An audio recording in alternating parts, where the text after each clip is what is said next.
숨진 정인이의 입양을 맡았던 곳이 홀트 아동복지회입니다. 학대 정황을 알고도 방치했다며 비난이 거세지자 공식 사과했는데요. 하지만 입양 절차에 문제가 없었고 입양에 대한 최종 판단은 법원이 했다고 해명했습니다.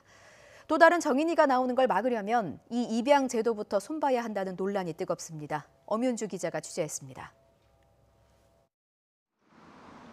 숨진 정인이의 입양 절차를 맡았던 홀트 아동복지회를 향한 비난이 거셉니다. 입양 후 학대 정황을 알고도 아이를 내버려뒀다는 겁니다.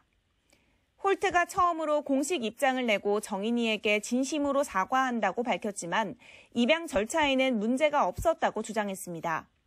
학대 신고를 제대로 하지 않았다는 의혹에는 아동보호 전문기관을 통해 1차 학대 의심 신고를 전달받았고 당시 양천경찰서에 신고가 접수돼 있었다고 해명했습니다.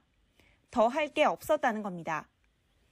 양부모 검증을 소홀했다는 지적에 대해선 양모의 정신과 진료 기록에 대한 최종 판단은 법원에서 이뤄졌다고 설명했습니다.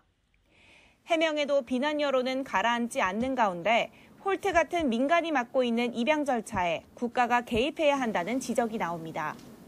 결국 이 아이를 책임질 수 있는 어른이 없는 이런 상황에서는 국가가 그 아이를 책임지는 게 맞죠.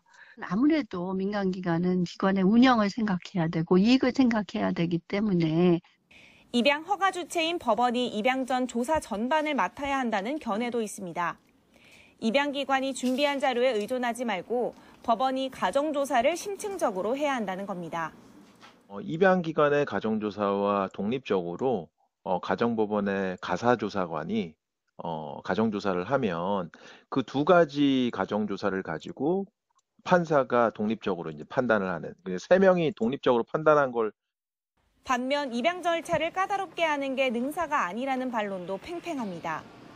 입양 이후 일어난 학대를 방치한 게 문제였던 만큼 사후관리 체계를 강화하는 게 핵심이라는 겁니다. 지금 입양 절차에 있어서는 이미 그 입양기관과 사법부에서 크로스 체크를 다 하거든요. 기존에 있는 제도를 좀 더 보완하거나 강화시켜내는 방법이 좀 타당하지 않나 이런 생각을 합니다. 또 이번 사건으로 인해 입양 문화가 위축되거나 입양 가족을 바라보는 시선에 편견이 생기도록 해선 안 된다는 목소리도 커지고 있습니다. YTN 엄윤주입니다.